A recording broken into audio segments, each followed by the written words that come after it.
All right, you guys ready for this? Sure.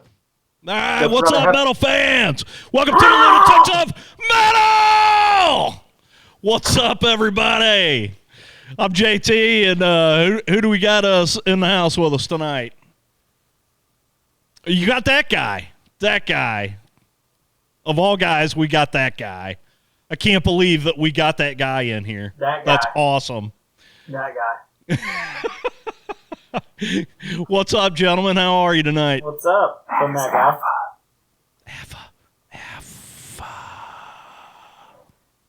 Hi, I'm Jimmy. Yeah, we're having some good times in here tonight.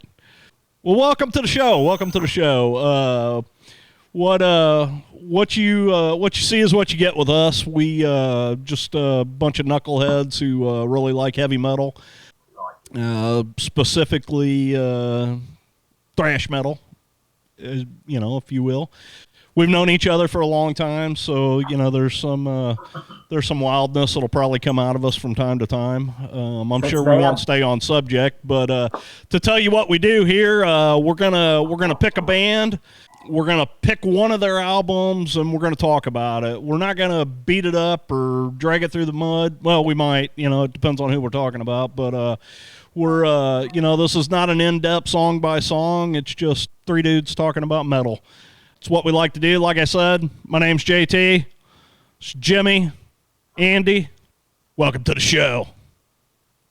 Hola. What's up, fellas? Very little. Very little. Very little is up. Yeah. We're all sitting. Yeah. So, what you guys been up to? I know Jimmy just got back from vacay. Jimmy crapped corn. I don't care. Oh, you crapped corn. Holy shit. Did you do that on your vacation? I thought I chewed that corn.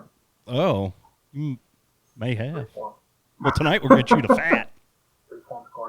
Old fatty. But yeah, I had vacation down in Gatlinburg with the family. It was pretty fun. Went whitewater rafting. You see any rafting. good metal while you were in Gatlinburg? I saw some people working metal for a knife shop. There you go.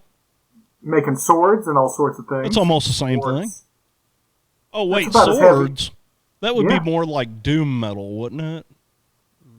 I don't know. Power metal. Power metal. There you go. There you go. That would be... Fighting the dragon with my sword. Sword. That's next on our agenda. Power metal. Yeah, that's like Dragon Force. I love some. Dragon Balls. That's what I was doing today. Oh, yeah? Well, it's a little warm out. Yeah. You might want to let them air out. It was. Warm out. Yeah, it hit mid-90s here today, guys, so it's a bit warm. Yeah. You were saying that yours hit, what, 107? Yeah. Yeah, when I walked out of the house to come over to the studio, my thermometer said 109. Oh, there I'm like, it can't be right. And I walk out, and it's sitting right in the sun. I'm like, okay, that explains a lot. Mm-hmm. So usually, it's on my porch. Usually, it's in the shade. So, but the sun's hitting it right now. So 109. It's hot in Missouri right now. Hot. Misery. Yeah. Well, we're going to be visiting Slayer's Divine Intervention tonight. Oh, is that what we're talking about tonight? Yes. I didn't even know that. I didn't even know. I didn't even know. Well, Yeah. I had no idea that. Do you like how I just fondled myself? I don't know what was going on. Look at that. This album kind of makes me want to fondle myself. I didn't realize you had an 8-track of that. Look at that. The Galar. You don't see those very often anymore. Andy has quite the collection of CD and vinyl. That's one thing, Andy. Do you have a bunch of cassettes too? No, I got rid of my cassettes Gotcha. years ago. Actually, I was at a Lunatic show at the Galaxy, like probably 20-some years ago or whatever. Yeah. And I was selling them for like 50 cents a piece. I had all kinds of underground death metal. Stuff that would be worth lots. That's cool. And I gave it away pretty much. Now I'm like seeing the prices they're going for. I'm like, oh my god. I know, it's crazy. Usually when I get on eBay and I'm looking at music and stuff, I don't see very many cassettes. Of course, I see a lot of vinyl, but fans are putting them out again. They're making them now. Yeah. But I collect CDs and vinyl. CDs mostly, some vinyl. I know they're at the end. Harry was trying to push us into digital. Yeah. It's cool to have that option, but you gotta have a product. Right. But but what he was doing was he was selling flash drives with our whole discography on it, which was cool. I like the option, but I like the physical. Right. You got to have the option too. I get it. Hell yeah. Well, let's talk about some Slayer. Yes, first album with a new drummer. Oh. Up to this point, let's talk about Slayer though, because these people may not even know who Slayer is. Yeah, Gerald, give a little rundown of what Slayer is all about. Who again? You're a poser. Who? You said Sailor? Yeah. Slayer? From Saved by the Bell? Slayer? Slayer? Wow. That's a reference I ain't heard in a while. Yeah, preppy. But, no. Where we're going here is to hell. And it awaits. Slayer, an American thrash metal band from Huntington Park, California. Huntington Park, California. I've never been to Huntington Park, California. I hear it's nice. That's where Slayer comes from. But Slayer formed in good old 1981. Curiously enough, it was formed by guitarist Jeff Hanneman, rest in peace, brother, and Kerry King. Drummer Dave Lombardo and bassist Tom Araya. Slayer's fast and aggressive musical style made them one of the big four bands of thrash metal alongside Metallica, Megadeth, and Anthrax. Slayer's current lineup compromises. It compromises. Comprises of Araya, King, drummer Paul Bostoff, and guitarist Gary Holt. Which at this point, I'm reading some old information because Slayer is, how do you put that? They're semi-retired at this point. And for good measure, I had read an article that they had done with Tom Araya, and he was like, we've been touring nonstop since 1985. Guys, 1985 was 40 years ago. I couldn't imagine, dude. That's I can't imagine. They hung it up 5 years ago. Huh? They hung it up about 5 years ago. Yeah, about 5 years ago is when they hung it up. So, they toured nonstop for, we'll say, 30 to 35 years. And that's a lot of time away from your family, a lot of time on the road, a lot of days with a sore neck, to the point that Tom had to have numerous back surgeries and got to the point where he could barely move on stage. Had to have a special rig for his bass and all kinds of stuff. So I get him wanting to retire, It takes a toll. I get it. But for all us fans, it was a hard pill to swallow. We had been watching Slayer for so long. How are we gonna move on without him? Well, the answer is we're not. Fortunately, this year and last year, we got to see a couple one-off shows from them. They did a couple big festivals, and some different things, but nothing big. I think I heard they played 5 shows. Does that sound about right? Somewhere around in there. The festivals that they were playing were pretty large. Yeah. We're talking 50,000 plus. Yeah. And so it's cool. Slayer is one of the bands that I've seen more than any other band, and I couldn't even tell you how many times I've seen Slayer. At least a dozen for me. It's funny. Went and saw a buddy of mine, Aaron, and he's a bigger Slayer fan than I am. And he was actually tattoo artist, and I was getting some work done, and he was telling me the other day that he has seen Slayer, he thinks 35 times. Nice. And I'm thinking, God damn, that's a lot, But he was the type where, like, he would travel to go see him in different places, too, It wasn't 35 times just in St. Louis. It was, I don't know that they've played 35 times in St. Louis. Yeah. I would say they've probably played 30 times in St. Louis in 35 years. Because there was a time where they played here almost every year, in some form or fashion of another, They may have taken some time off here or there, but you got to think whenever they were big and touring a lot, bands like St. Louis. Now they all fucking hate St. Louis and they avoid us like the plague. Yeah. But back then, bands couldn't wait to play here, and now... Their first show here was at Mississippi Nights, 1984, I think. On the very first tour. I think that's wrong. Because they played a show at a place called Sports Palace, down on, I think it was on Delmar, and it was in God, I think that was like 83, 80. I don't remember. It may have been after 84. Maybe 84 was their first show. The Mississippi Nights show, that the first time there was supposed to be 84 on the Show No Mercy. Okay, so maybe it was after that, because I remember they played this tiny place called Sports Palace down on Delmar.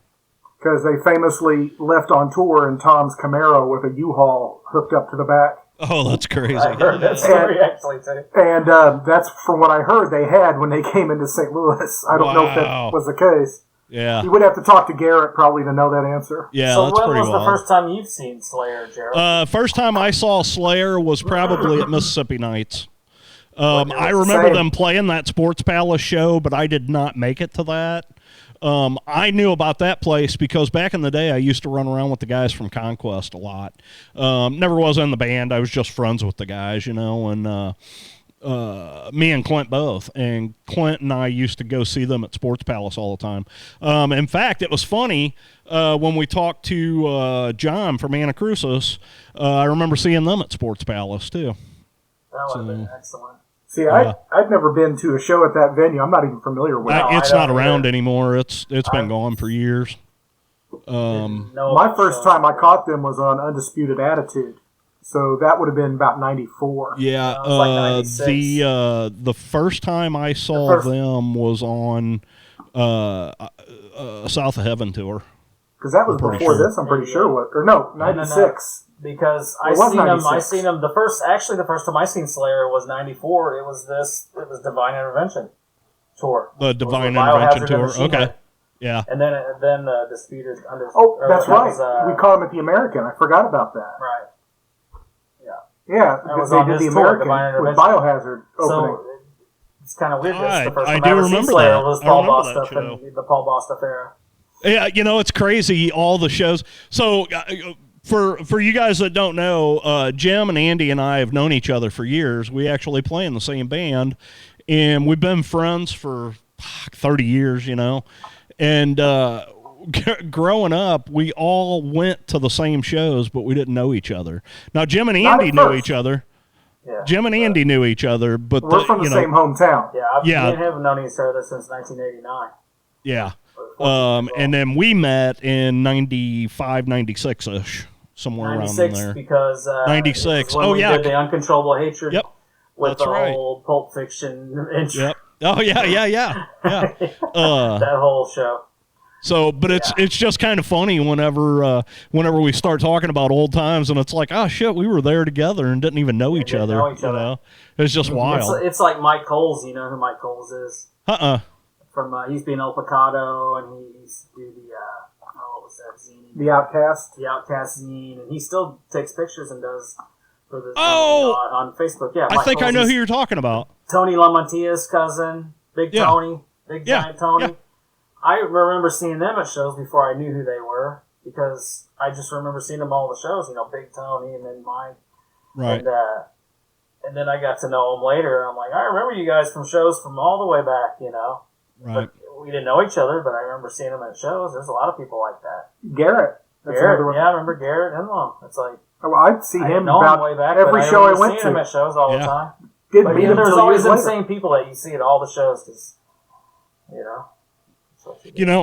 and it was really weird. We used to go to all these shows, and then whenever we finally started playing and started, opening for some of these bigger bands and then headlining our own shows, the amount of people that we met doing those shows was crazy.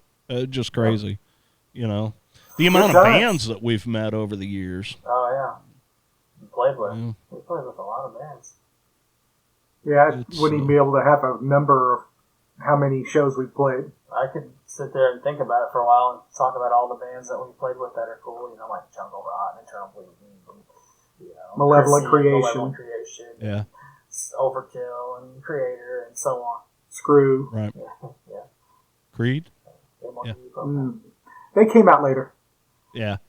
Their arms were too wide open for us. Their ass was too wide open. Oh, sorry. But there was the infamous Propane and MOD show. Oh, yeah. Propane, yeah. Billy Milano told me, I'll fucking hit you in the head with a hammer. Yeah. Wasn't he trying to beat up a pinball machine or some shit? It was a video game. Or a video game, yeah. Club 367. Oh, yeah. The good old days. I was only 18 back then. That was before the doors were even open. 19. But, yeah. Old days. But anyway. Yeah. Speaking of old days, in 1983, Slayer was invited to open for the band Bitch. I don't remember them. I remember Bitch. I've heard of them. I know, yeah. Female band. They were inspired by Alice Cooper. What? That's why they used to wear that same type of eye makeup. Bitch was the first artist ever signed to Metal Blade Records. What the fuck? That's cool, dude. But anyway, they opened up for the band Bitch at the Woodstock Club in Anaheim, California to perform 8 songs, 6 of which were covers. I'm not surprised at that. Yeah, the band was spotted by Brian Slagle, a former music journalist who had recently founded Metal Blade Records. Impressed with Slayer, he met with the band backstage and asked them to record an original song for his upcoming Metal Massacre 3 compilation album. Yeah, they were called Dragon Slayer at first. And, back then they were called, they were known as Dragon Slayer.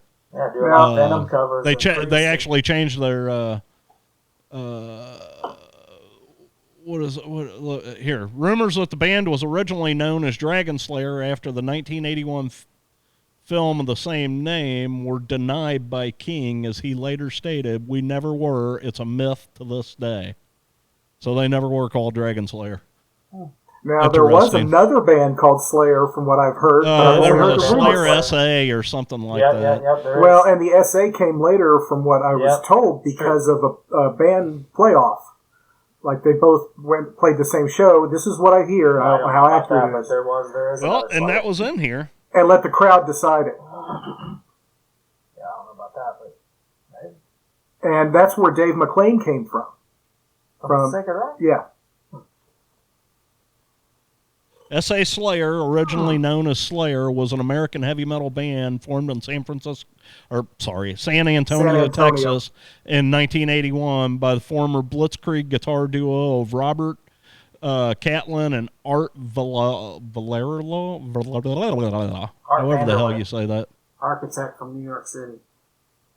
That's cool, man. What I was getting at down here. So the song that they put on that Metal Massacre 3 was Aggressive Perfector. Cool. I probably got that somewhere. Which, honestly, we didn't get that song on an album until, what's that on, South of Heaven? No, that's just the Priest cover they do on South of Heaven.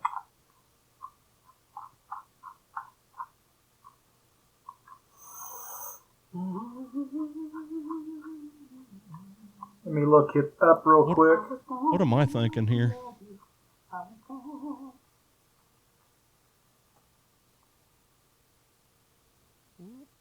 It's not on the first record. Yeah, phone says on Haunting the Chapel. Oh, it's on Haunting the Chapel. That's right. That EP I just don't listen to that often for some reason. Chemical warfare!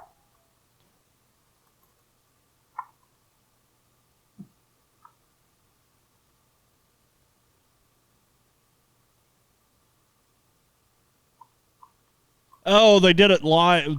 Okay, so it was on Slayer Live Undead. It was a live version of it. Ah. Gotcha. But anywho, cool. Gotcha. Yeah, that's Who's cool, It's man. What's It's. And that is song credited to both guitar players. Yeah.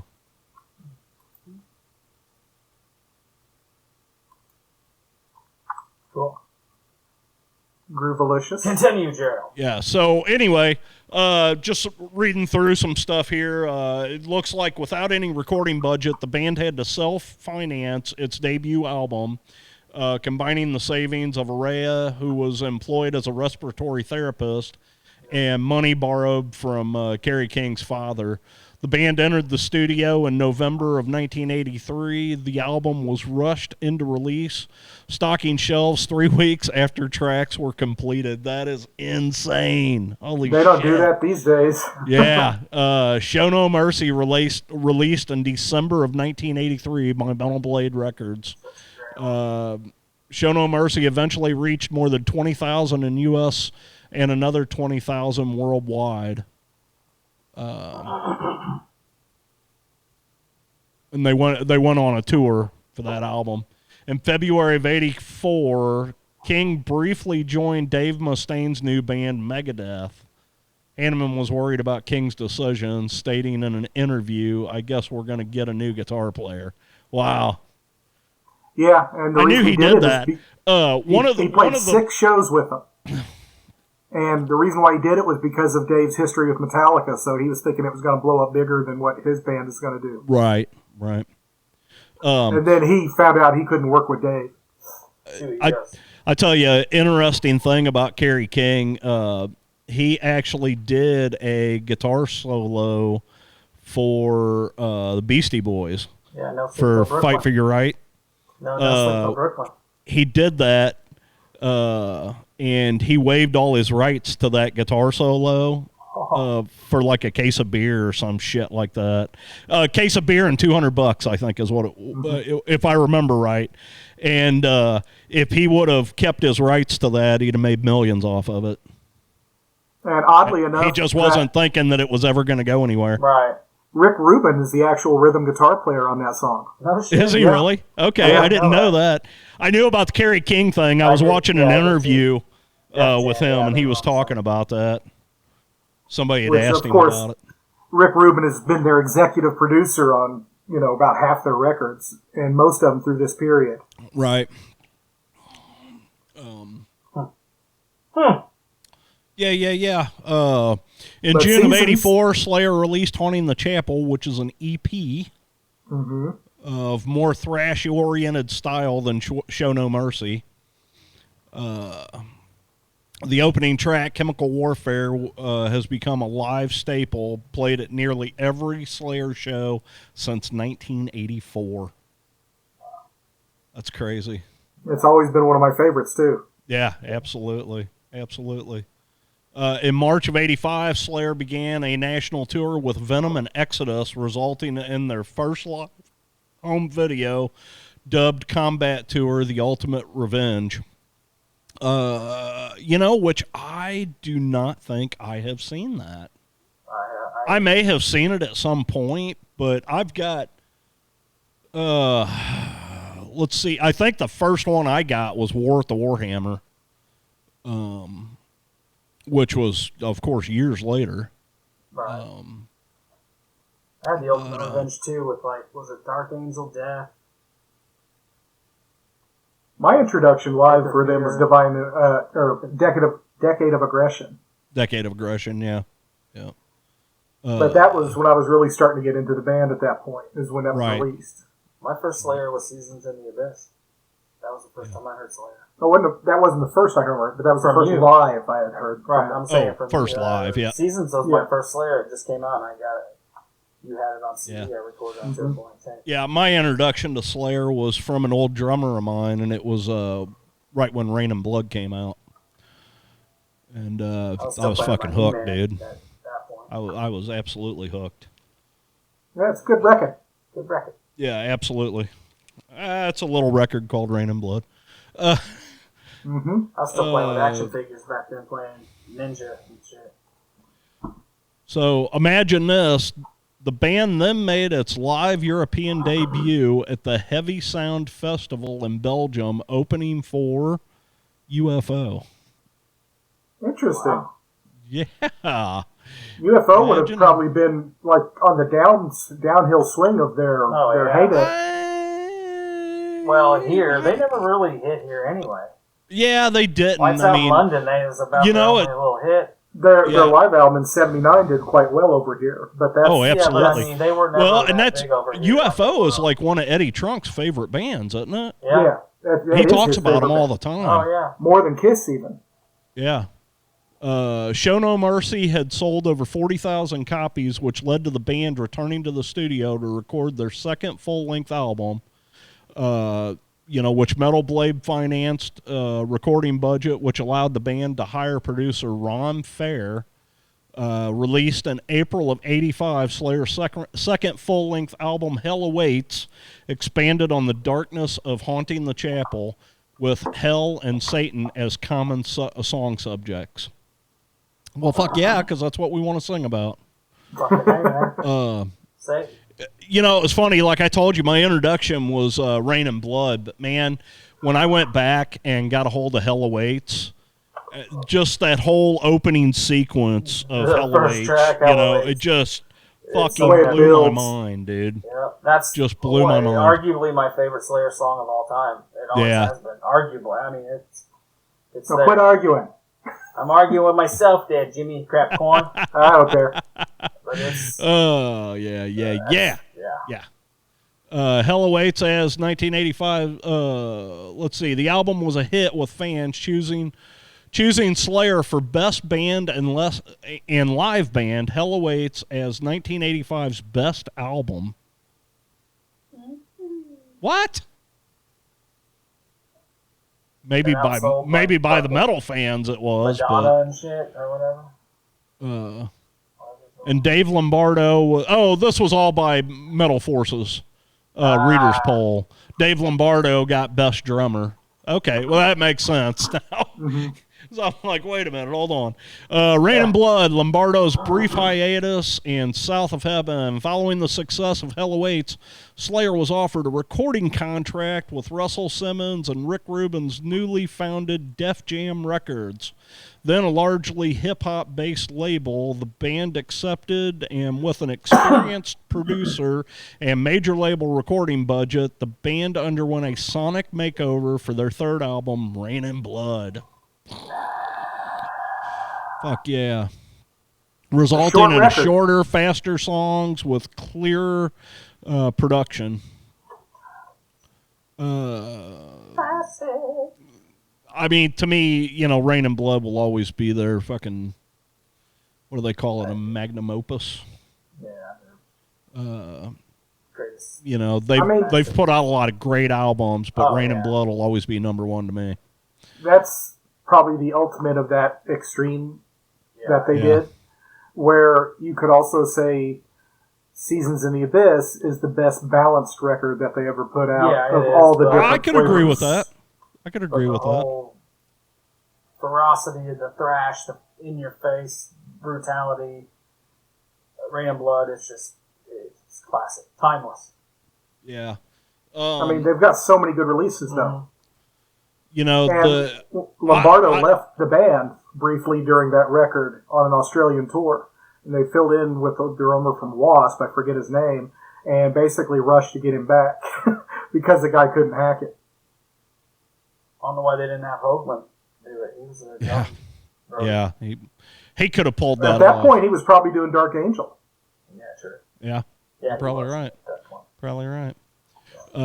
It's kind of hard for me because for me, like, one of my, I'll always love Rain and Blood, but this is gonna screw with a bunch of people.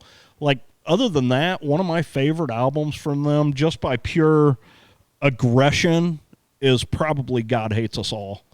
I like that one a lot. I absolutely love that album. The fucking punch in the face, the lyrical content to it, it just, that whole album is a big fuck you, I mean, it just, I don't know, I just love that album. And it's crazy because that album came out the morning of 9/11. Yeah, I know that. Yeah, I remember that. It's crazy because I remember waking up that morning. I couldn't wait to go to the record store to buy it. And I wake up and I look at the TV and I'm like, what the fuck is happening here? I think that's a great album. I really like that album, but it's a good album. That's a really good album. To me, the last great one is Divine Intervention, the one we're getting. Yeah, Divine Intervention's fantastic. I think that one it's underrated by a lot of people. It gets overlooked by a lot of people. Absolutely. Man, that one it's probably my number 6 because I like the 5 before it a little bit better. But it's right there. I mean, they're all right, Absolutely. That's still, honestly, start to finish, this is my favorite as a cohesive piece of work. Yeah. So let's get into that here. So on September 27th, 1994, Slayer released Divine Intervention, the band's first album with Paul Bostoff on drums. The album featured songs about Reinhard Heydrich, an architect of the Holocaust, and Jeffrey Dahmer, an American serial killer and sex offender. Other themes included murder, the evils of church, and the lengths of which governments went to wield power. Array's interest in serial killers inspired much of the content of the lyrics, and you can definitely hear it in everything they went to do. more realism on this record as opposed to fantasy and stuff. It's a real dark record. Yeah, absolutely. It always had a dark feel to me.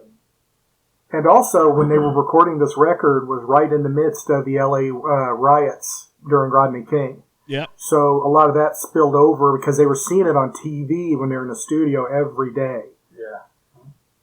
And plus, 94, what was going on in 94? Metal was dead. Thrash metal was dead. Everybody, Metallica, Black Albums, and all that kind of shit. Yep. Everybody was starting to head towards that grunge era.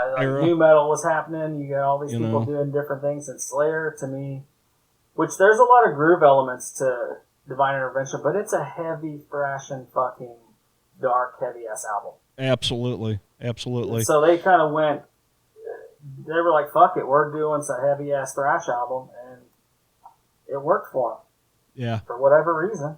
A lot of bands it didn't work for, but for Slayer, I think it's an underrated album. Yeah, and just from the very first, from the very beginning of the album, you can tell that they mean business, Well, they switched drummers, so they lead in with a drum intro that just like announcing his presence. Look, this guy is no slouch. He's gonna because Paul Bostoff. We knew him from Forbidden, and I love Forbidden, but their drums never really stood out. Like, oh my god, the Forbidden drums. Right. Well, before this, he was in Testament, though. He was? Yeah, he was in Testament on Return to Apocalyptic City, and then before he could do a studio record, he was already pulled out by Slayer, and then they got John Detty in. I didn't know. And then whenever Bostoff left, they brought John Detty into Slayer. So there was that joke going back in the day that Testament was Slayer's farm team for drummers. Yeah. He was also in Exodus from 2005 to 2007 Mm-hmm. He did Shovelhead, if I remember correctly. To me, he was in Testament from 2007 to 2011. But you think about it, man, he took over.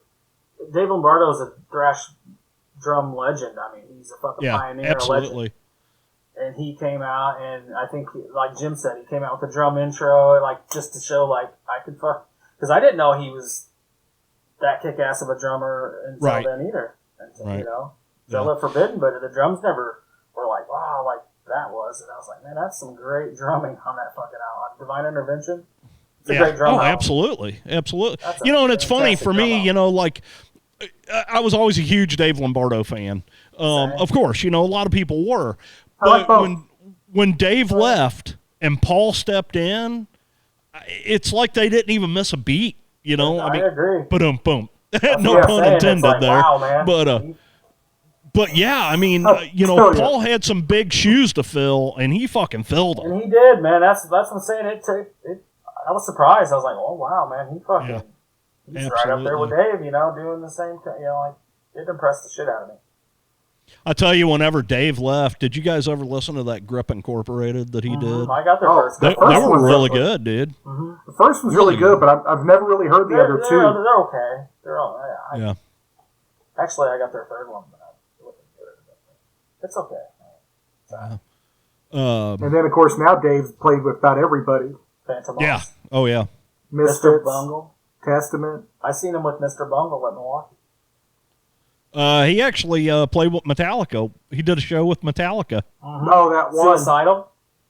Suicidal. Yeah, it was funny. Metallica, they were in Europe and they were supposed to be playing a big festival show, and Lars Ulrich's was it his father that passed away, or somebody in his family passed away, and he had to rush home to be with his parents or whatever, and Dave Lombardo stepped in and played the whole set.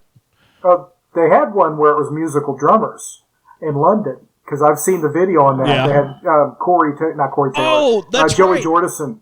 That's right. They had. And you're correct on that. He didn't play the whole set. They had a couple other drummers, but he played the majority of it. I think Joey played half of it. And then he played about 3 or 4 songs, is the way I remember it. Oh, okay. But there was somebody else in the mix there, too. I'm trying to remember who it was. Yeah, I don't remember who that was. But, you know, Metallica was doing maybe the it was Phil tunes. Collins. I think it was... fresh off the Zeppelin Live Aid performance.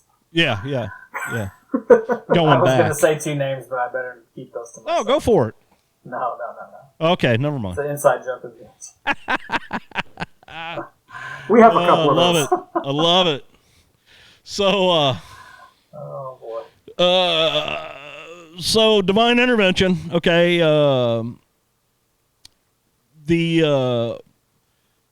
lot of the songs, the origins came not only from television shows, but were also inspired by various other subjects, including Rush Limbaugh, the Holocaust, Antichrist Reinhard Hendrick, and serial killer Jeffrey Dahmer, which we talked about earlier, 213 to be specific.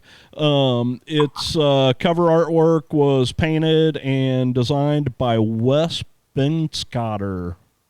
I think that was his debut with the band, but he's gone on to do more work as far as album covers. And Rick Rubin was the executive producer, which basically means he made an appearance once in a while.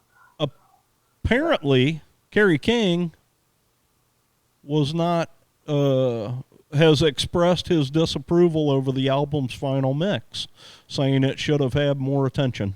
I like it. I think this album was mixed really well. It's tight. It does sound good, but at the same time, if you listen with a critical ear, you can hear some mud in there. Yeah, I know what he's talking about. I like it gives it that dark tone to me. And it gives it a dark feel to me. They recorded at Sound City and also, more importantly, Ocean Way, which are 2 of the premier recording studios in L.A. historically. Ocean Way is still around.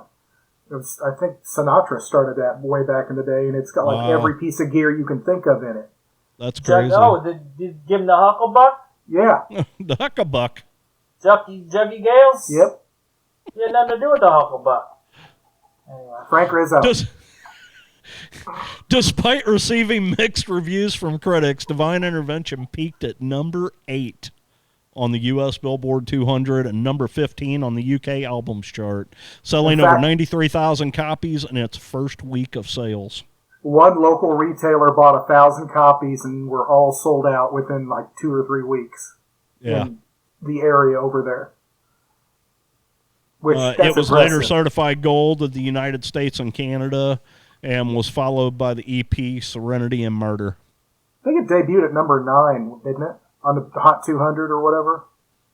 I don't know. It just said it peaked at number 8 on the U.S. Billboard 200. Ooh. Ooh.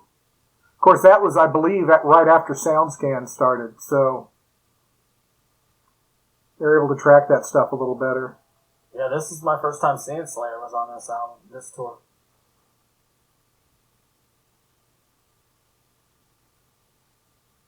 It was a good one. Yes, it was. Saw them in St. Louis at the American Theater. Yeah. Did we go together? I don't remember if we did or not, but we were both there. Yeah. I remember getting my ticket signed by Chris Contos. Yeah, Machine Head Biohazard. That was on Burn My Eyes for Machine Head, which they were off the charts that night. But yeah, Divine Intervention, man, that's a great album. That, like I said, that was in a time where new metal was starting to happen. People were doing their black albums and shit, and it was like thrash was not a thing, and they were fucking. It was definitely on anyway. a downhill slide. You know. And that was a great album. Like I said, to me, that's their last great album. I like God Hates Them All a lot, but it's not as good as. Yeah, you know, and it's funny, as huge of a Slayer fan as I am, there's, you know, I can't say that I absolutely love every album that they did. There's a period of time in there, like, you know, I'm not saying that they didn't have one or two, you know, good songs on them, but like an album as a whole, this entire album to me is killer. You know, I am easily satisfied putting this in and listening to it from beginning to end. You know, whereas you know, there are some other albums where I typically need to skip a song or two there. In this album, there's really nothing I want to skip, and you know, I do that a lot with albums because a lot of people, I'm sure they do. You know, you get used to listening to something a certain way, and so you know. You kind of want to listen to it in order. Drives me crazy when shit's on shuffle. I know. You used to like what's next and the whole flow. It's like, you know, because you're like, I must 30 be the oddball. 30 I years. do that on purpose sometimes. 30 years later, I know what the next guitar riff's going to be. You know, I mean, that next song's going to start, and this is how it's going to start. Exactly. But you know, wasn't a big fan of Christ Illusion. You know, it's okay. There's a few, yeah. And then there was it's a few okay. that were like, okay, another Slayer album. Oh, another Slayer album. It's good, solid. World Painted Blood. Well, a couple of those records, they tuned down another whole step from where they were. And then they decided to tune back up to E flat, which is where they spent the rest of their career. Yeah. And I think that was them trying to become more modern, if you know what I mean.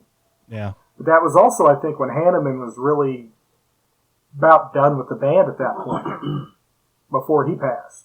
Was he on World Painted Blood? I can't remember. I'd have to look that up to be certain. What's that? I just know that Kerry King pretty much took over the songwriting duties for most of those later records. And them last couple are my least favorite. Like the last two are my least favorite. I was always they're not bad, but I they're just like, King, it's another Slayer album. But I preferred Hanneman and songwriting style over King. And a lot of it with them later albums, and that goes for a lot of bands too. It's that same production where it's like too perfect. Yeah, it all sounds the same. They all sound like I don't know, man. I really dug Repentless. I mean, I don't know. I like that album. I hate it, but it wasn't. I don't know. I just wish they would have asked Gary Holt to contribute some riffs, because that would have been an interesting mix. I agree. They needed something to mix it up. Right. I just feel like I'll listen to their first 6, and that's all I really. Yeah. And of course, now Kerry King's doing his solo project with Phil Demmel as the guitar player, and part of the reason he got fed up leaving Machine Head was he wasn't able to contribute. So I wonder how that's going to work with Kerry King, because Kerry's another band. He won't be able to contribute, I'm guessing. Right. Well, and it's so weird because Yeah, you hear Mark singing, and you're like, wait. And he's even trying to sound like Tom Araya. It's like he is, but it still sounds like Mark. If they're going to pick somebody to try to emulate that stuff on the older stuff, I don't know if they could have picked another person who's better suited for it. Right, yeah. Like when they play the older material. Yeah. I just wish you would have wrote something that would have been different, like something that sounded different. Yeah. Instead of, they're trying to be Slayer.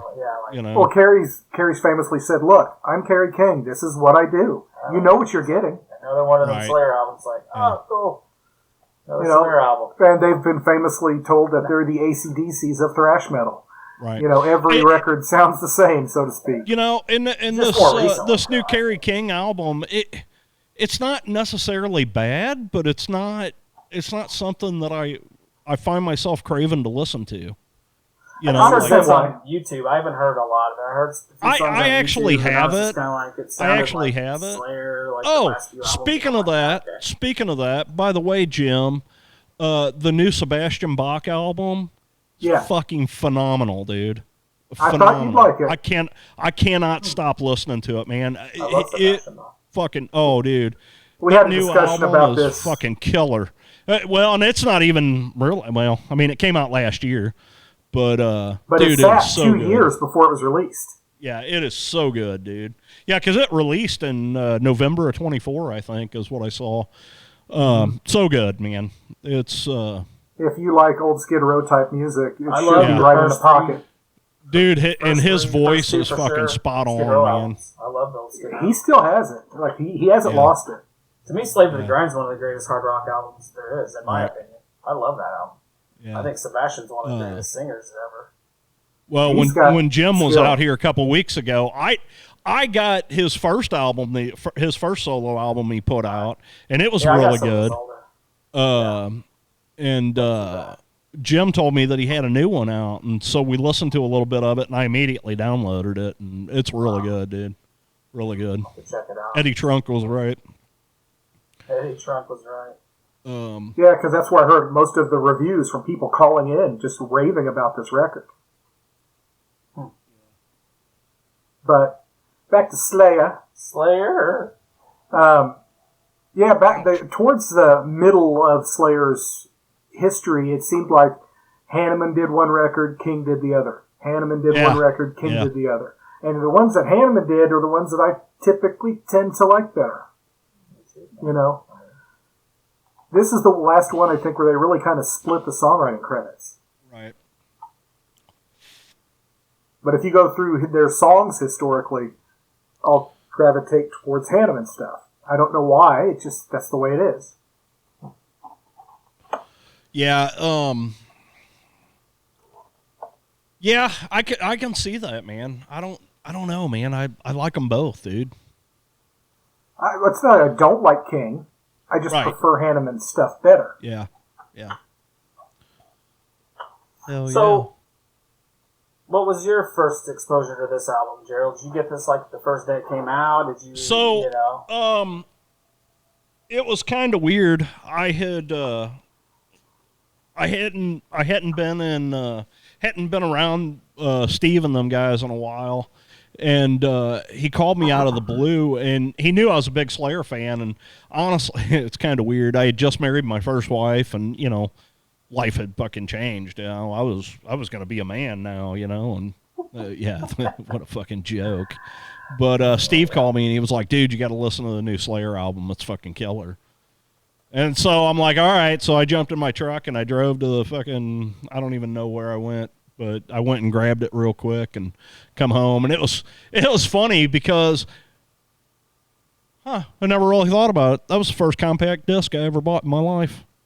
Really? Yeah. I never owned any CDs or anything. I had bought my wife a CD player for Christmas. And my sister had gotten her a CD, and it was funny because I remember we had her open the CD before I gave her the CD player because she was like, "How the fuck am I going to play this? We don't have a CD player." But I gave her a CD player, and I'm pretty sure that Slayer album was the first CD I ever bought. That's crazy. Wow. You were a late adopter then, because most people by that I point really had them. was. I Me really too, I was was. the same, though. I was still listening to cassettes in my I started beat up buying S10. CDs in '94, but I didn't get a CD player until '95. I had my So first one in '90. Yeah, when I met him, Yeah. when we first were like 14, whatever. That was my Christmas present. Yeah, he had one early, so.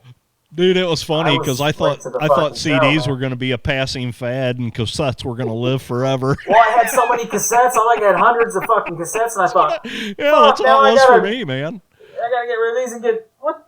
So I was like being stubborn, like I don't want to. And then all of a sudden, I'm like, I'm not doing I need to that. Do this. Yeah, I can't replace my Kiss Alive cassette I know, with a man. fucking CD. Come on. I already got all these fucking cassettes. I've been.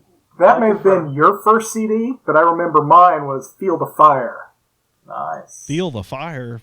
Overkill. Feel the Fire. Oh, Debut. I couldn't tell you what mine nice. was. I don't Bought at really Radio know. Shack. 'Cause I Back when they remember had albums. Shack. That's another place that doesn't exist anymore. They had a good selection too, man. They had good metal Ours selection. was locally owned, and they had a really That's good crazy. selection Yeah, I of bought metal. lots of tapes in there. That's wild. But Yeah, I was buying CDs in '94 before I even had a CD player here and there. You know what I mean? Yeah. Because I thought, well, I'm eventually going to be getting one. So I was kind of. Yeah, for us it was we had these places called we had this place called Grandpa Pigeons. I remember that place. Yeah, there was one in Arnold. Poor where I man's lived. Target. And yeah, exactly. And it was funny. They had a little music section in the corner of the building, and they had a really good metal selection there. I remember I got all kinds of metal from there. The first tape I bought from there was Judas Priest, British Steel, and then God, I got all kinds of shit from there. Metallica and Slayer, a lot of Megadeth, and let's see, Oppressor. God, I miss them guys. I haven't heard. I from just them listened to guys in them a long last time. week. Were you really? Yeah. God, I got I their haven't listened first to one. them They forever, reissued their dude. first one on CD like a couple of years ago. Those guys were so talented.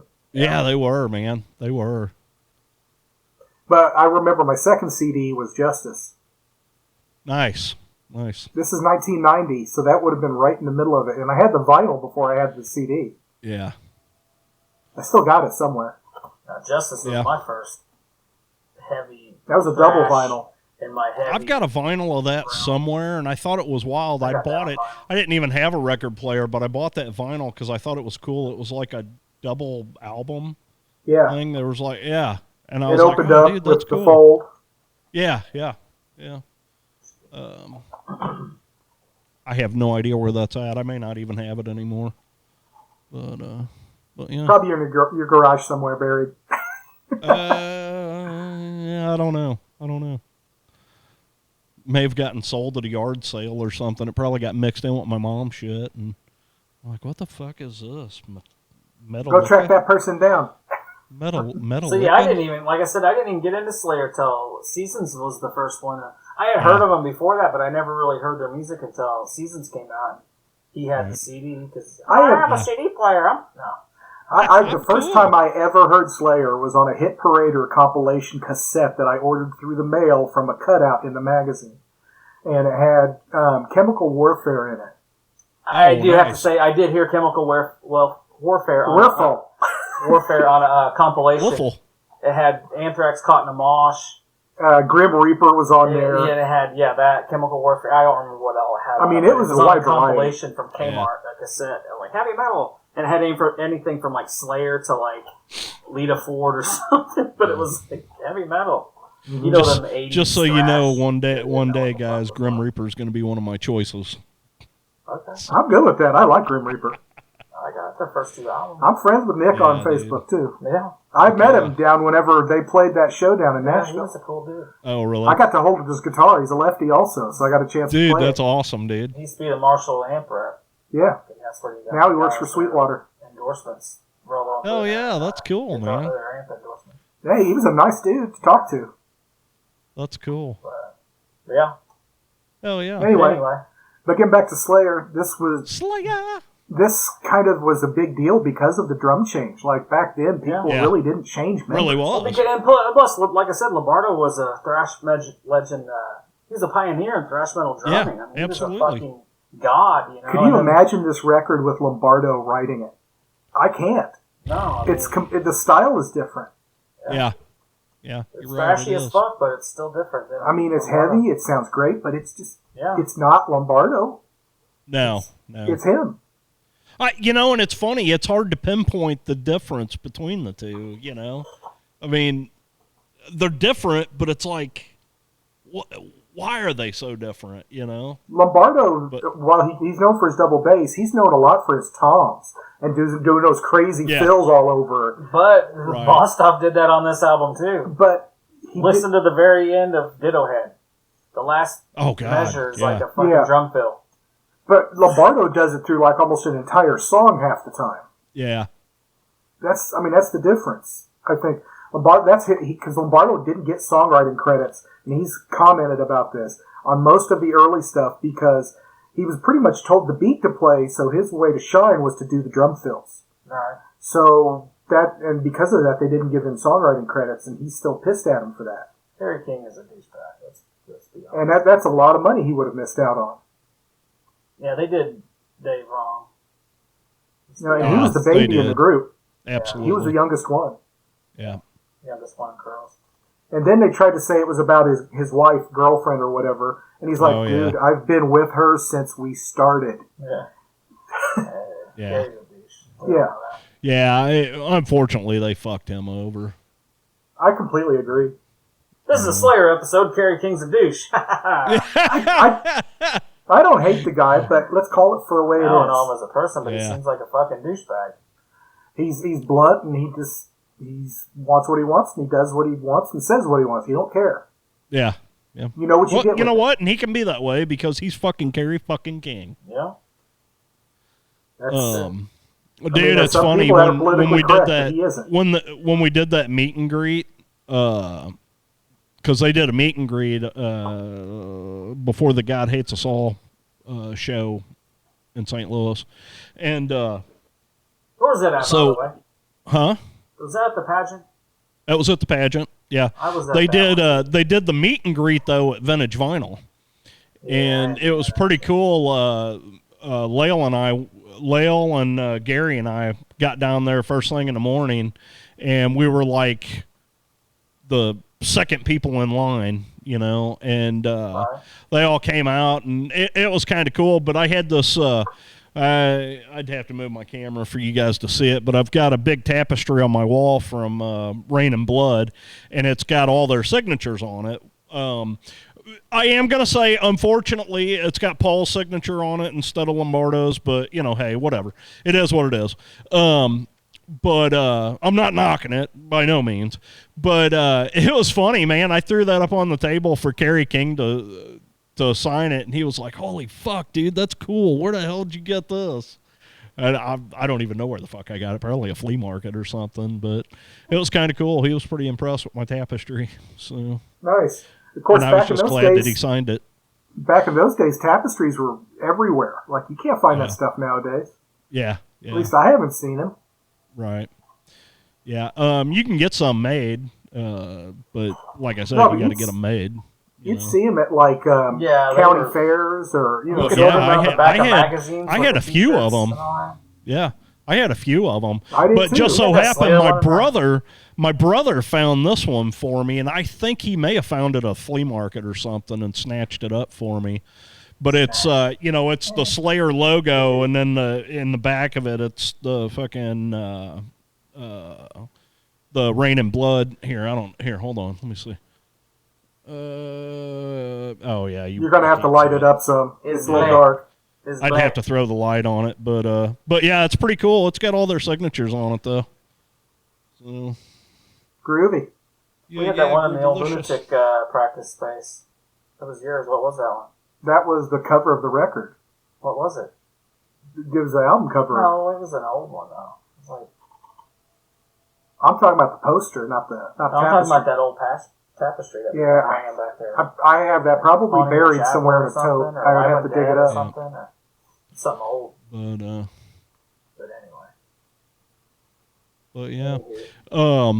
But yeah, I just everything about this album's fucking killer to me. I agree, man. I'm gonna throw this out there, man. What was your favorite song on the whole album? What's your top three? I want to hear your top three tracks. Oh, you want my top three? I'm gonna tell you right now: Sex, Murder, Art, 213, and probably Ditto Head. I like Ditto Head because of the speed of it and just the way he spits those lyrics out, man. Just fucking here in 1994, things are different than before. Just so fucking fast.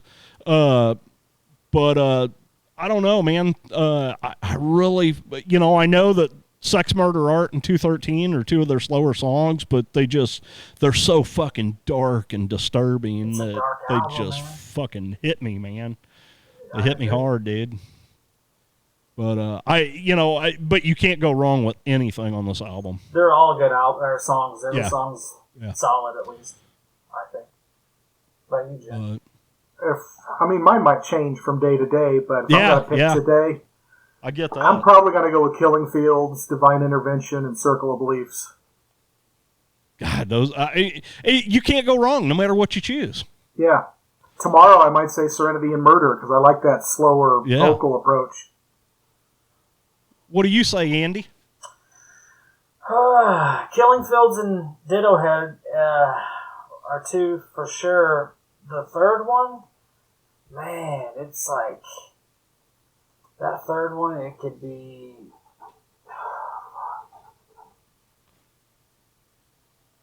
I don't know, man. Slayer version, I think. No. There is a Slayer version of that. Yeah, I know. That's why I said Killing Fields and Ditto Head for sure. The third one, man, it could go Sex, Murder, Art. It could go Fictional Reality, or it could go Circle of Beliefs. Wow. I don't know. Flip your coin on that. I don't know. On this album, it's that's a why real it's impossibility to pick your favorite song. I mean, because every fucking song is killer, dude. That's the argument of why I say this is my favorite record. But there's other records where I like every song on them too. There are. But this, it's like just weird. Like records you're like, I'm gonna skip that. I do too. They're all like, I gotta listen to this song, and then when that song's over, it's like, I'm gonna skip this next one, and then it'll start. It's like, no, I need to fucking listen to that too. Yeah. But Killing Fields and Ditto Head are definitely my top two. Yeah. With me, it's the whole lyrical delivery of Ditto Head is what I like so much it's so about fast, it. the fucking drum fills, the speed. I like that intro guitar lick. That's just that real fast trim picking he does. It just comes in and it's a straight punch to the face. Absolutely. And then Killing Fields has that fucking stomping ass heavy groove. That's why I like both of them. It's got that heavy groove, and then the Ditto Head's got that. We talked about this a little bit earlier. Speed. It's funny because whenever this was going on, Pearl Jam, Nirvana, all that gate came down. Yeah, and the label came in trying to tell them, you guys need to do a cover or a hit single for us. Do their Black Album, basically. And basically, they already said, well, if you're going to write it for us, then we'll record it. But right now, and they'd already turned their songs in. So right now, this is what you get. And after that point, they said they never had a hassle with the label after that. Yeah. Yeah, it was kind of unique because, like I said, Metallica had the Black Album, Exodus did Force a Habit, which was kind of their Black Album, Well, this came out about the time Load was out. Well, no, before that. But still, I know what I'm saying, though, is that came out Countdown to Extinction from Megadeth. Euthanasia. Well, it came out the same year. Yeah. But Testament, The Ritual, you had all these bands doing this shit. And even new metal was, Korn. Yeah. Was it out? I think Korn even came out. Korn, I think, was 95. It was 94. No, it was 94 also, but I think it might have been. But anyway, there was all this different things. The alternative scene, like Jim said, all these different things. And they're just like, we're Slayer, we play thrash. Yeah, and I think that's why they, since then, like Metallica to me is the most influential thrash band.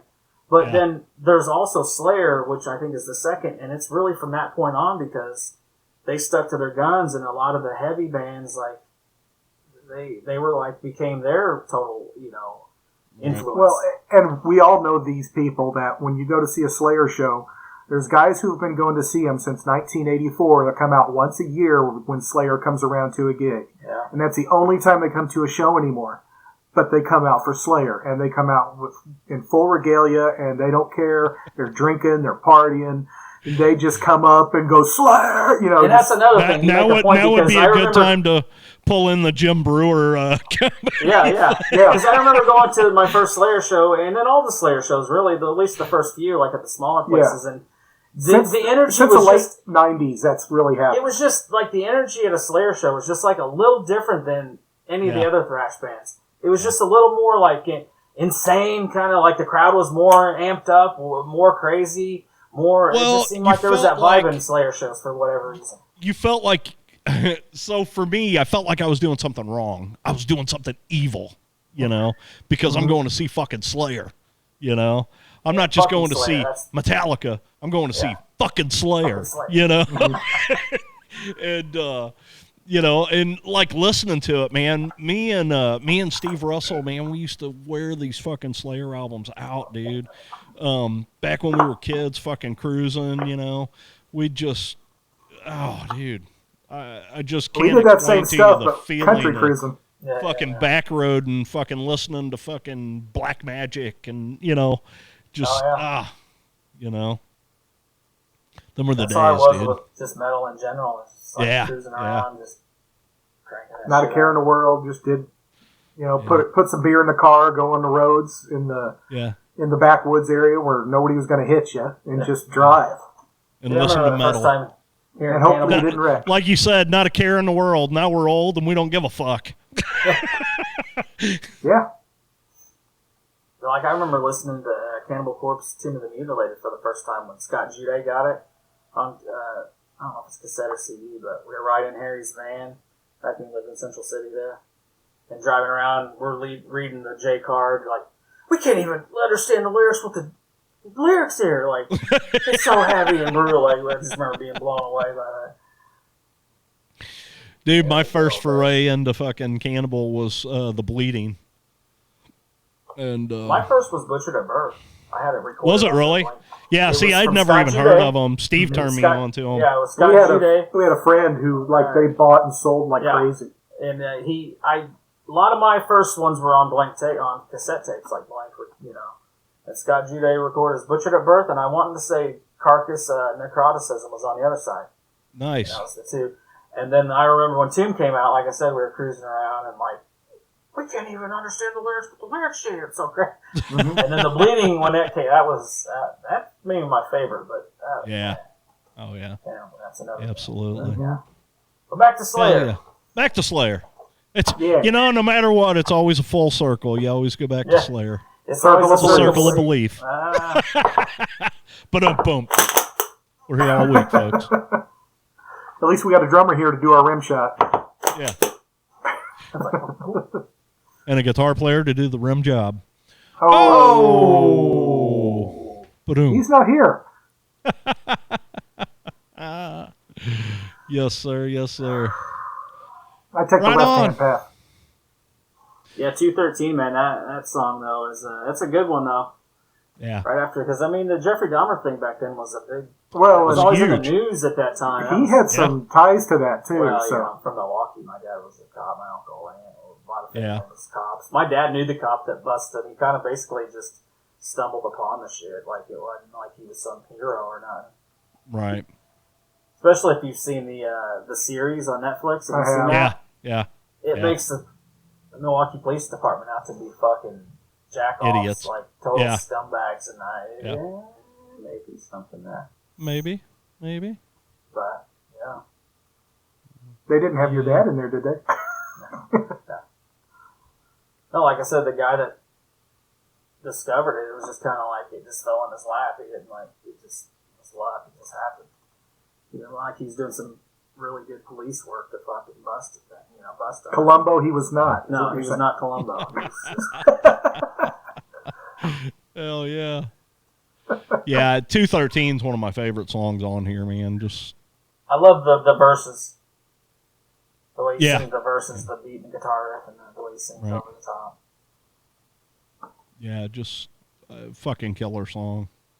And then, of course, they have the famous inside artwork where they've got the guy with the Slayer carved into his arm. Yes. With blood coming down, and then they put lighter fluid over it and lit the thing on fire. That was on the home video. Yeah. That home video I used to watch a lot. They said the record label did that without their knowledge. That's wild. Well, Yeah. and it's kind of funny because you get basically the same kind of thing on the cover of the Serenity and Murder EP, except it's somebody's back Yeah. that they did it on. Mm-hmm. And I think that was done by a fan, and they just took a picture. Yeah, Because I I've never believe really that. heard a story on that one. Right. The other one, Nick worked at Main Street, and the girl that used to work there with him, what was her name? Dalen. She went out to L.A. to work for the same management company. Well, no, she don't live out there now, but she lived out there for years. But yeah, she went out they worked at a record store, and then she somehow got hooked up with Slayer's management company, moved to L.A., and that's where the guy who we know talked to her back and forth, told us about that, or at least told me about it. Wow. On the whole, how the band didn't even know it was going down. That's crazy. You know, when I was in Fun Gone Wrong, we played the Whiskey. She showed up to that show. Interesting. Yeah. Since then, she moved to Nashville, I believe, or something like that. Well, there's more Tennessee. music in Nashville now than L.A. She got married. She's got a kid now. Oh, good for her. I think she was in, I don't know, somewhere. I mean, that's been 30 years ago, so I would hope she's going to do that. She's done it by now. But anyway, she doesn't live in L.A. anymore. But yeah, it was cool. She showed up. I'm like, oh wow, it's cool. You go to L.A. and you're somebody you know. And it was funny because Nick was saying she got him hooked up at Ozfest one year, and he was getting driven around on a golf cart, basically with backstage passes by somebody. He didn't know who it was. Come to find out later on, it was Ozzy's kids. Oh, yeah? Yeah. Of all the things. Yeah, Slayer, though, man, that's, like I said, that's one of the bands I've seen the most, so it's up there for sure. But it's not 30 times. I've seen them like 8 times or something. I've probably seen them 12, 13 times. Yeah, I haven't seen them that much. I've seen Pantera, Fear Factory, Slayer, Cannibal Corpse, and Testament all around 8 or so times. Yeah, according to, we were just talking about that, but according to Wikipedia, an image reflective of the mania displayed by the group's fans, an exemplary of American frequently deployed shock tactics, a kid carving the band's name into his arms with a scalpel. Mike Bohm from American Recording said that we captured this not only by photography, but with video, him actually doing it. The arm thing? Yeah. Yeah, it's on the home video. You've seen the, like... Yeah, what's the name of that home video? I used to watch it all the time. Yeah, I can't remember. I had the video... I had the VHS. Yeah, me too. That's another media that's dead. Yeah.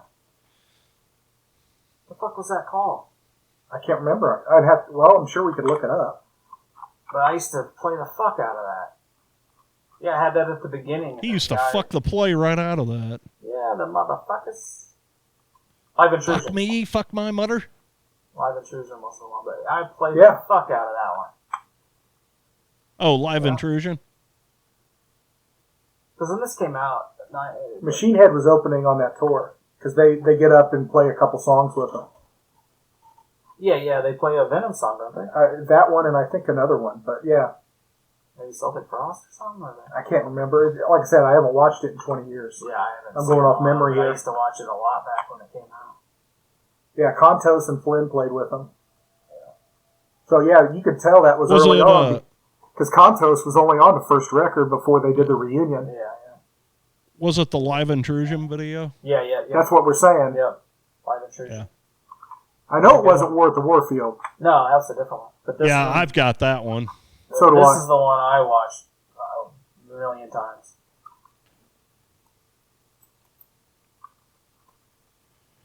I was 19 when Divine Intervention came out. That was the time I couldn't get enough music, man. I was like, I was grabbing it all up. 94 had The Bleeding come out. And then, of course, they released a single for Serenity and Murder on this one. But they had a video for Ditto Head, if I remember correctly. So they had one for Serenity and Murder, too, but I don't remember any other videos. Unless it was a performance clip.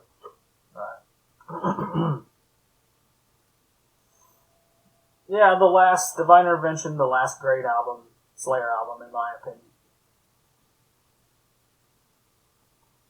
I'll say it's a great album, but I don't know that it's the last great album. It's the last one that I can recite the lyrics from memory, if that helps any. Right.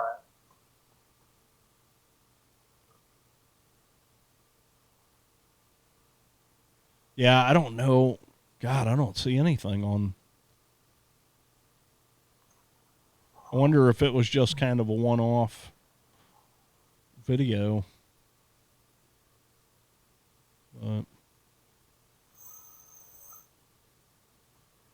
Rick Rubin.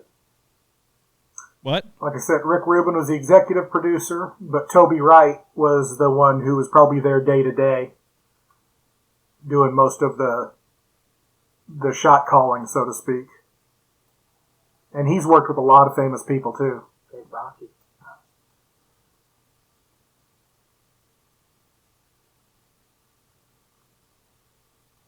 So what's this on your rankings of Slayer albums, Gerald? I mean, of course, Rain and Blood's going to be number one. I would probably go backwards to Hell Awaits.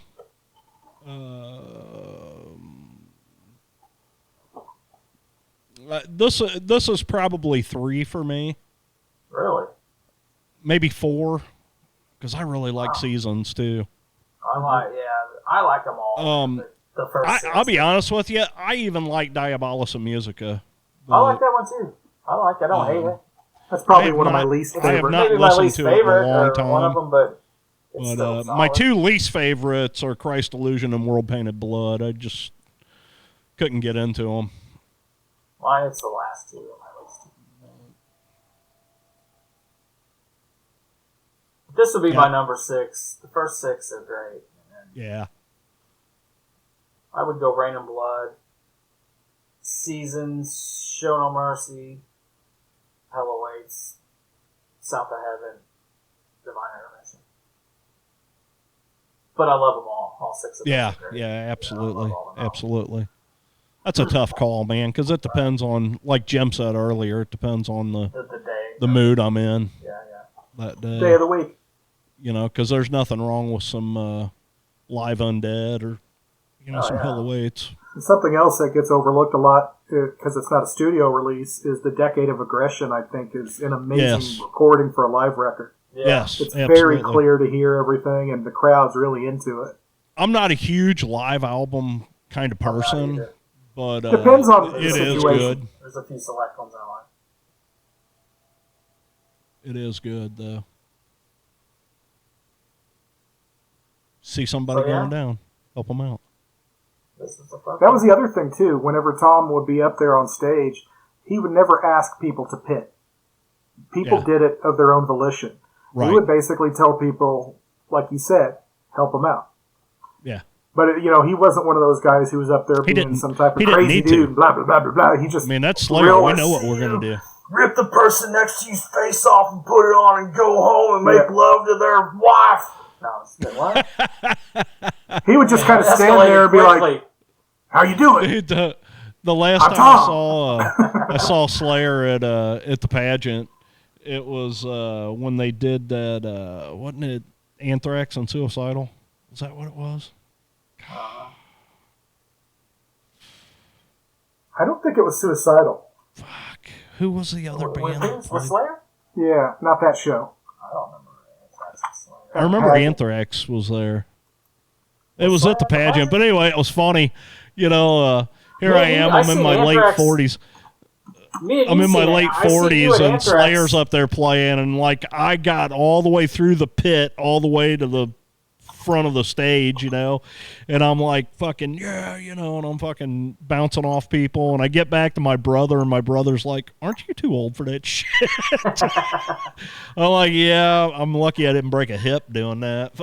I haven't been in a pit in a minute either. Cannibal Corpse in 2019, I was in there for a song. And then my whole body was sore for 3 days. Yeah, that was interesting because they pull out some eyeball shit, like fucking At Dawn They Sleep. You don't hear that shit live very often, Sometimes there's that certain song that hits you, you're like, oh, I'm going to go out there. It's like, holy fuck. But I don't want to hurt myself and have to turn into insurance claim and miss work. And then we all went and saw Testament a few years ago, and all 4 of us are standing back at the very back of the club watching from a distance. Death Angel was that other band. I didn't even think about the fucking pit at that point. Yeah, no, I was like, I just want to watch the show.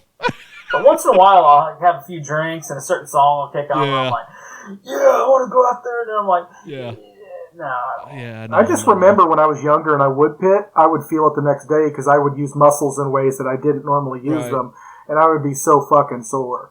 And as I've gotten older, it's like now it's not one day. It's 2, 3, 4 days a week. For me last time. That was in 2019, Cannibal, last time I went. That Slayer show that you're talking about, I just looked it up. It's had Anthrax with Death Angel. Yeah, okay. And the other time that I remember seeing them there, I think was the one they had the blood raining on them. Yep. That was Mastodon. Kill Switch with Conquest opening. I don't remember Conquest. I don't remember Conquest being there, but I don't either. But they're on the bill. When I got there, Mastodon was already started playing, so yeah, I was there late. So yeah, because they ended with Raining Blood at that one. That's when Lapey worked with them back then. That's crazy. Or he was on that tour or something. Hell yeah. Although coincidentally, though, the show that I'm talking about, are you sure they had Kill Switch Engage? One of them had Kill Switch Engage. Well, yeah, that's what I said. The other show had Kill Switch and Mastodon. I was at that one. Yeah, that was it. That's this one here. I seen that at the pageant a few times, 2 or 3 times. Yeah. At the pageant. Yeah, see, there's I've seen them just about every year. The only time I missed them, they played at Pops outside on Halloween night. And I did not make it to that show because fucking Halloween's big business for me. Yeah, and that's when they had the crosses set up that caught fire, if I remember correctly. Probably. They're upside down crosses. Yeah. They better be upside down crosses, Jim, you poser. Yeah, Yeah, you can't have them be right side up and set them on fire. They could have put them sideways. They could have. True. That would have made people go, huh? If you put them upside down, then they look like swords, and then it could be Dragon Slayer. Slayer! There you go. Look at Gerald solving the world problems. Look at that. Look at me go. Look at me go. But anyway, folks, that's Slayer and our rendition of Divine Intervention. Our rendition. Now that you know what's going on, we'll be back shortly with another podcast talking about another record. So is there anything you want to mention on here, Gerald, about, because, on the Metal Church episode was my first time appearing, but now we're starting over, so... Yeah, so... We'll roll those out. If you want to explain that to the crowd. So what we've done, Jim and I started this show, and I had the idea a year and a half ago. And yeah, Jim actually approached me with the idea of doing this, and I thought, yeah, let's try it. So we recorded a few episodes, and then Andy said, hey, can I come in and be on a show? And we're like, yeah, fuck yeah, the more the merrier. Yeah, because I said I mentioned this a year and a half ago. Yeah, you asshole. Oh, but anyway, he came in and did a show with us, and we realized we liked it a lot better with the three of us than just Jim and I staring at each other lovingly. Three amigos. No, so what we're doing is we're going backwards and we're re-recording some episodes. Yeah. So that's what. Because I like those records too, Gerald. Because I like me some Slayer. Alpha likes to listen to some Slayer too. And groups and bands and albums. Hell yeah, he's got a lot to say about it, and we're gonna listen to him. I like the heavy metals too, Gerald. The heavy metals and the metals and the heavies. You like some Slayer? Yeah. Giggity. But anyway, so yeah, you'll be hearing a lot more from us. This is really the first episode you're going to hear. We ended up going through some editing issues and never really released anything. So now we're going to start releasing some stuff, and you guys are going to get the full brunt of our bullshittery. It's Rocky. Ba-ba. So yeah. So are we gonna try tracking another record before we do the dump of the others, or do you want to just dump the others before we go through the order of the big four? I don't know. We'll talk about that here in a minute. So, but for now, we're gonna get out of here, folks. Thanks for checking us out. If you're still here, keep it metal. keep supporting your bands, especially your No, local you're gonna bands. pick They my need nose, all the Jim. help they can get. No. You can pick your friends, you can pick your nose, but you can't pick your friend's nose unless you're these two clowns. Unless it's Afrin.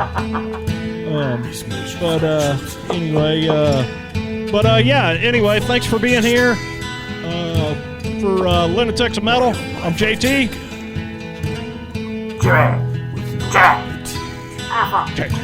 And Afro. All right, we're out. Stay metal. Let us.